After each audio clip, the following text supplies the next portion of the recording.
You should be women. Yet your beards forbid me to interpret that you are so. Speak if you can. What are you? All hail, Macbeth.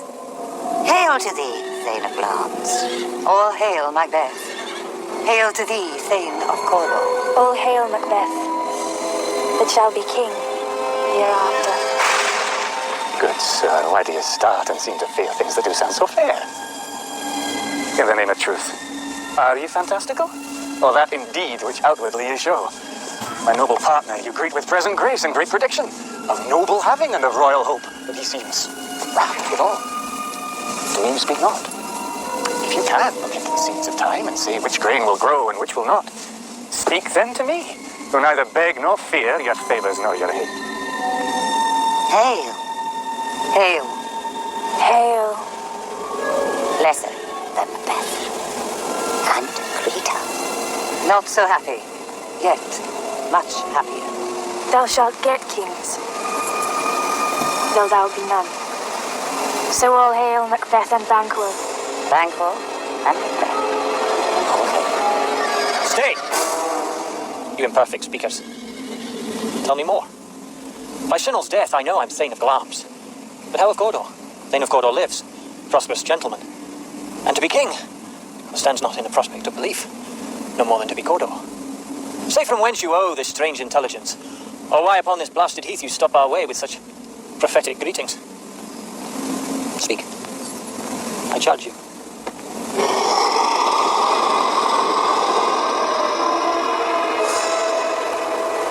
The earth hath bubbles as the water has, and these are of them. Whither have they vanished?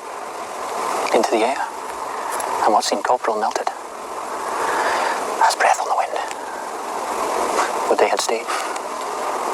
Were such things here as we do speak about? Or have we eaten on the insane root that takes the reason prisoner? And your children shall be kings. You shall be king. And Thane of Godor too, did not so? To the self-same tune and words.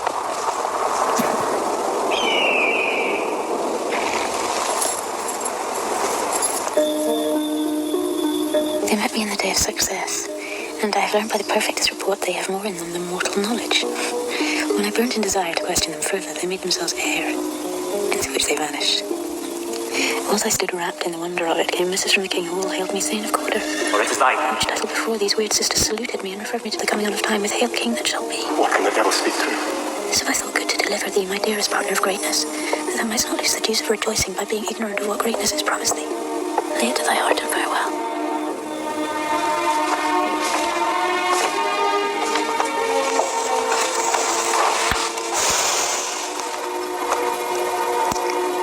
Glamis thou art, and Godor,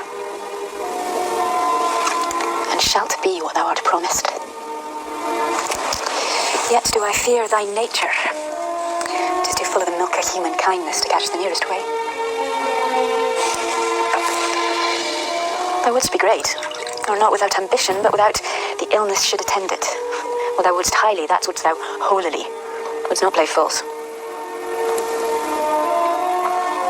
And yet would strongly win.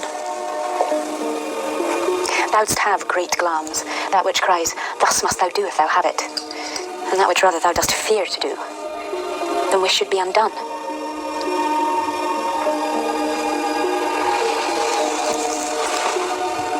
Oh, hie thee hither, that I may pour my spirits in thine ear, and chastise with the valour of my tongue all that impedes thee from the golden round, which fate and metaphysical aid doth seem to have thee crowned withal. What is your tidings? The king comes here tonight. Oh, thou art mad to say it. Is not thy master with him, who, were it so, would have informed for preparation? So please you, it is true. Our Thane is coming. One of my fellows had the speed of him, who almost dead for breath, and scarcely more than would make up his message.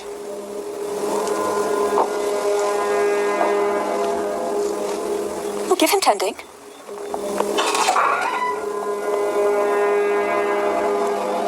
He brings great news. The raven himself is hoarse. The croak is the fatal entrance of Duncan. And my battlements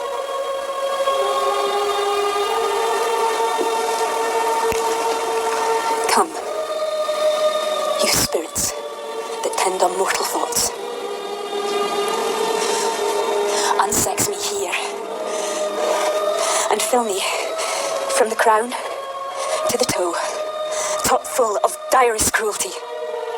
Make thick my blood. Stop up that access and passage to remorse, that no compunctious visitings of nature shake my fell purpose, nor keep peace between the effect and it. Come to my women's breasts, and take my milk for gall, you murdering ministers, wherever in your sightless substances you wait on nature's mischief. Come, thick night, and pull thee in the dunnest smoke of hell, that my keen knife see not the wound it makes, nor heaven peep through the blanket of the dark to cry, hold, hold.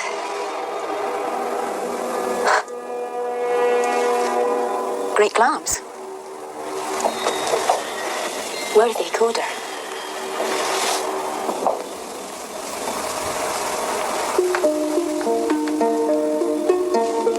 Greater than both by the all hail hereafter. Thy letters have transported me beyond this ignorant present, and I feel now the future in the instant.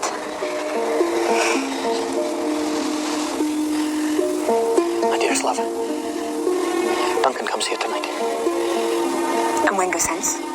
Tomorrow, as he purposes. Oh, never shall sun that morrow see. Your face, my thane, is as a book where men may read strange matters. To beguile the time, look like the time.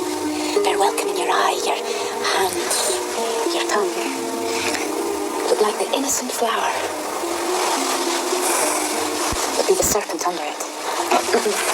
He that's coming must be provided for, and you shall put this night's great business into my dispatch, which shall, for all our nights and days to come, give solely sovereign sway and masterdom. We will speak further. Only look up clear. To alter favour ever is to fear.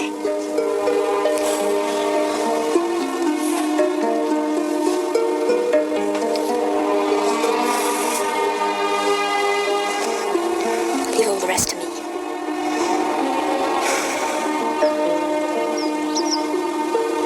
This castle hath a pleasant seat. The air nimbly and sweetly recommends itself unto our gentle senses. This guest of summer, the temple-haunting Margaret, doth approve by his loved masonry that the heaven's breath smells wooingly here. No jutty, frieze, buttress, nor coign of vantage, but this bird hath made his pendant bed and procreant cradle. Where they most breed and haunt I have observed. The air is delicate.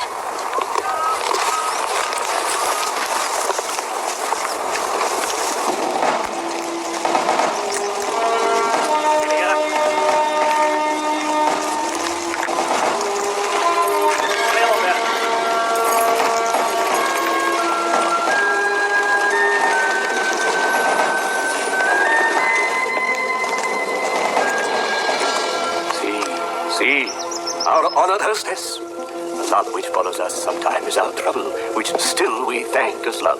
Herein I teach you how you shall bid God Ildis for your pains, and thank us for your trouble. Where's the Thane of Cawdor? We coast him at the heels and have the purpose to be his purveyor. But he rides well, and his great love, sharp as his spur, hath hope him to his home before us. Lane and noble hostess, we are your guests tonight. Oh, your servants ever have theirs, themselves, and what is theirs in compt, to make their orders at your highness's pleasure, still to return your own. Give me your hand. Conduct me to mine house. We love him highly, and shall continue our graces towards him. By your leave, hostess.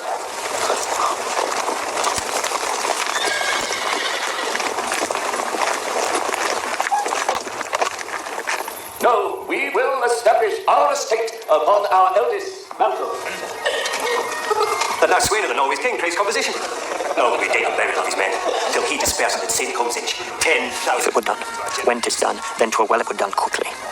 If the assassination could trammel up the consequence and catch with his surcease success, that but this blow might be the be-all and the end-all. Here, but here, upon this bank and shoal of time, we jump the life to come. But in these cases, we still have judgment here, that we but teach bloody instruction, which, being taught, return to plague the inventor. This even-handed justice commends the ingredients of our poison chalice to our own lips. He's here, in double trust. First, as I am his kinsman and his subject, strong both against the deed.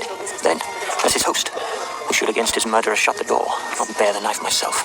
Besides, This Duncan hath borne his faculties so meek, hath been so clear in his great office, that his virtues will plead like angels, trumpet-tongued against the deep damnation of his taking off, and pity, like a naked newborn babe striding the blast, or heaven's cherubim horsed upon the sightless couriers of the air, shall blow the horrid deed in every eye, that tears shall drown the wind. I have no spur to prick the sides of my intent, but only vaulting ambition, which o'erleaps itself and falls on the other. Where if I go, the harvest is your own. My plenteous joys. What the people that seek to hide themselves in drops of salt. And to conclude, the victory fell on us.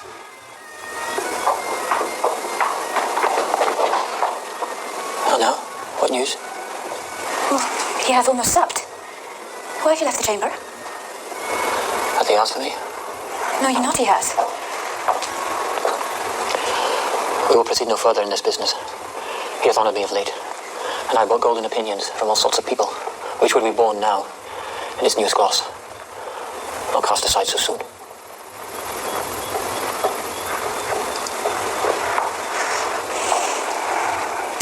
Was the hope drunk wherein you dressed yourself? Hath it slept since? And wakes it now to look so green and pale on what it did so freely? From this time, such I account thy love. Art thou afeared to be the same in thine own act and valour as thou art in desire? Wouldst thou have that which thou esteemest the ornament of life, and live a coward in thine own esteem, letting I dare not wait upon I would, like the poor cat in the adage? Prithee, peace. I dare do all that may become a man, who dares more is none. What peace was then that made you break this enterprise to me? When you durst do it, then you were a man. And to be more than what you were, you would be so much more the man. Nor time, nor place did then adhere, yet you would make both. Well, they have made themselves, but that their fitness now does unmake you. I have given suck, and know how tender 'tis to love the babe that milks me. I would, while it was smiling in my face, have plucked my nipple from his boneless gums and dashed the brains out. Had I so sworn as you have done to this? If we should fail. We fail. But screw your courage to the sticking place. And we'll not fail.